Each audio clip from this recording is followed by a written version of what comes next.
Yang sekarang sudah beralih fungsi dari hutan Kaombo ke hutan konservasi adalah kawasan hutan Tirta Rimba.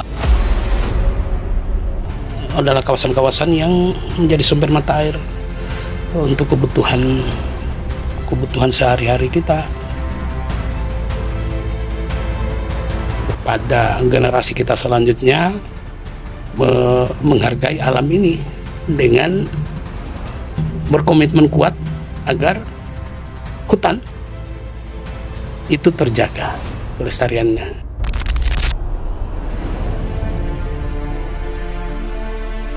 Di kota Bau-Bau, Sulawesi Tenggara, terdapat sebuah hutan yang punya lebih dari sekedar pepohonan dan satwa. Sebuah tradisi kuno bernama Kaombo pernah menjaga hutan ini melalui aturan adat dan rasa saling menghormati. Namun, zaman berubah, aturan pun bergeser dari hukum adat menuju regulasi negara. Apa arti perubahan ini bagi hutan dan masyarakat yang mengandalkannya?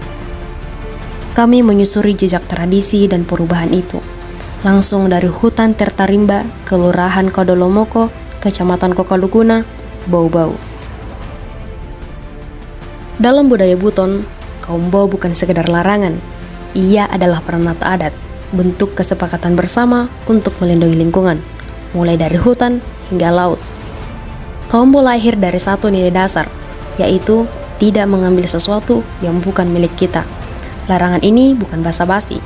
Masyarakat percaya pelanggaran bisa berujung pada musibah, seperti digigit ular, dan bila tertangkap basah, pelanggar harus memikul gong, berjalan dari rumah ke rumah sambil mengakui perbuatannya.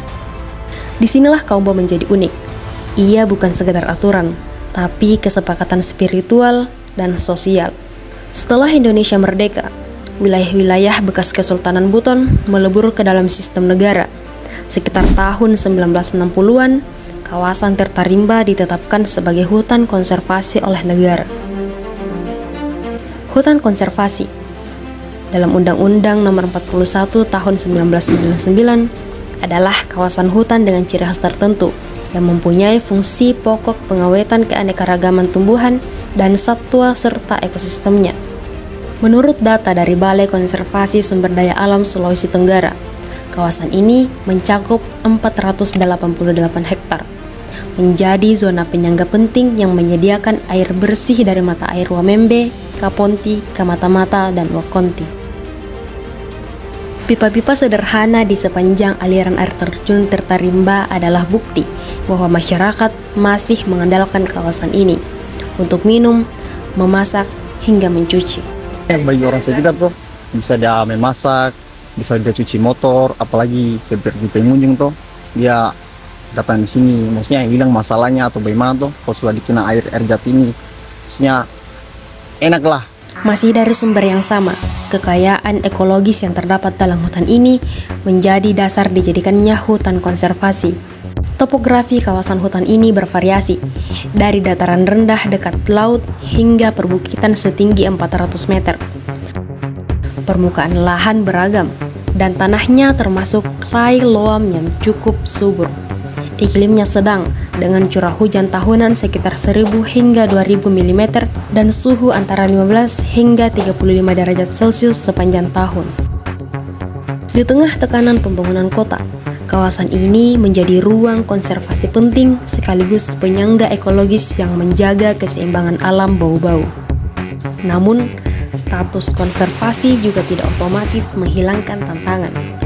Tekanan pembangunan, perambahan ilegal, hingga risiko pengambil alihan kawasan demi investasi terus menghantui. Ini penting saya katakan karena memang di kawasan hutan lindung kita itu ada dibuka pertambangan. Ini yang di pesisir itu sekarang oleh pemerintah itu dikembangkan sebagai kawasan pusat jajanan, ruang terbuka. Meski dilindungi lewat tradisi Kaombo, hutan pada masa lalu tidak sepenuhnya tertutup dari pemanfaatan. Pada saat itu, masyarakat bisa mengambil sumber daya alam di dalamnya jika diperuntukkan untuk kepentingan bersama. Nilai itu masih relevan hari ini. Misalnya, pelebaran jalan di kawasan ini bisa dilihat sebagai bentuk pemanfaatan yang tetap sejalan dengan semangat Kaombo. Dari hutan Kaombo dan transformasinya menjadi konservasi negara, kita tahu sebelum negara hadir dengan regulasinya, masyarakat Buton telah lebih dulu mengetahui cara melindungi alam melalui kelompok hutan. Ia bukan sekedar aturan, tapi bagian dari kehidupan, sebuah sistem kearifan lokal yang tumbuh dari pengalaman, keyakinan, dan kebutuhan bersama. Kaumbo adalah bukti bahwa masyarakat punya mekanisme perlindungan lingkungan yang hidup, dihormati, dan diwariskan lintas generasi. Hutan ini menunjukkan bahwa kearifan lokal bisa menjadi fondasi kuat dalam menjaga alam. Di tengah ancaman krisis iklim dan degradasi lingkungan, hutan ini bukan sekadar ruang hijau. Ia adalah simbol bahwa masa lalu bisa memberi pelajaran berharga untuk masa depan.